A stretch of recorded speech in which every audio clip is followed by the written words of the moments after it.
It's beginning to look a lot like Christmas, and that's why we took a trip today to Fodor Tree Farm here in Poland, Ohio, to talk with John and the gang about what they do. Thanks for having us, John. We appreciate it. Yeah, great. We're going to pick out the perfect Christmas tree.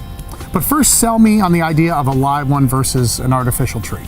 Oh, it's simple. I mean, a live tree, it's to me, it's a symbol of Christmas. It's part of the tradition. You get a live tree. It brings that smell in the house.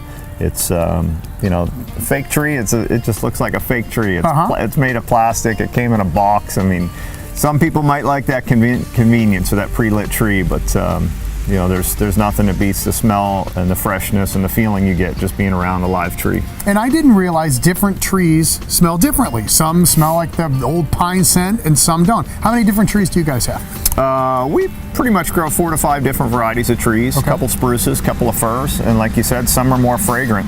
Like the one over my left shoulder here is a concolor fir or a white fir, and it actually has a citrus smell.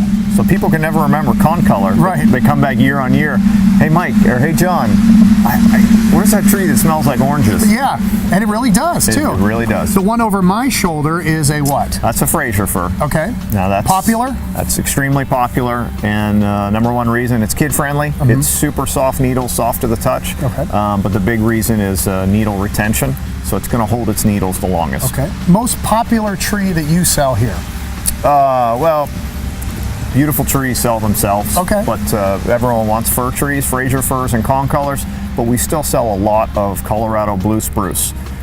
Spruces don't hold their needles as long, but they're extremely stiff branches, and they have a vibrant blue color. So people love it. It's a very traditional Christmas tree. What's the shelf life for a live tree? Can you get them in the middle of November and expect them to last through New Year's?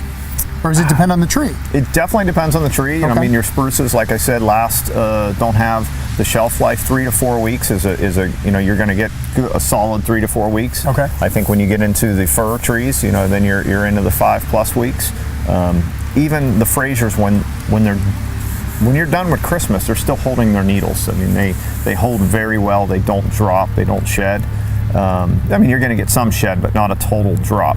Okay. So the key, though, is really watering your tree. I mean, your tree, even though you're cutting it down, it's still live. No different than bringing fresh flowers in the house.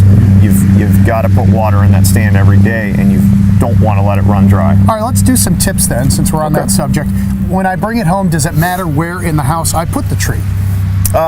Yes, because you don't want to put it next to a heat source. Okay. Whether if it's right next to a fireplace or it's directly over top or beside a vent that's blowing on all day, hot air, you're gonna wick the moisture out real fast and dry that tree out. Okay. It's gonna give you problems. Then you always get that fresh cut before you leave here and take it home. Then we got to fill up the water. Does it matter if it's cold water, warm water, what kind of water you put in it? There's a lot of myths about everything. To me, it's just getting water in there as quick as you can.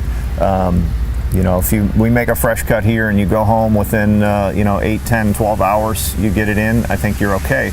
But if you really let them sit for a long period of time, it's going to sap over and it's going to have a hard time starting to draw moisture up. Okay, and then how often do I got to pour that water in, or how do I know whether to?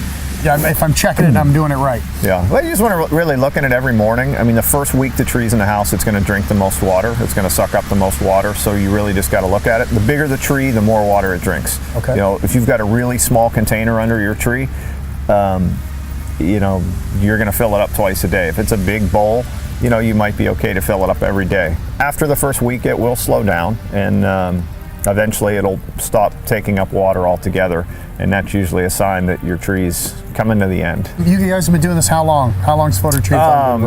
My dad started planting trees in the 60s, and I've been playing around with this my whole life as a hobby, and now we're growing every year into a much bigger and bigger business. Yeah, and I'm sure you see some of the same folks year after year. How's that make you feel when they come back? Oh, it's fantastic when you see people come year on year to when the kids are small to growing up, and you start seeing the letter jackets. They're in high school now, they're off to college, and you see a lot of that now too, where the families get back together, and now the families grow because it's the boyfriend's coming home, the girlfriend's coming home, the kids are with them.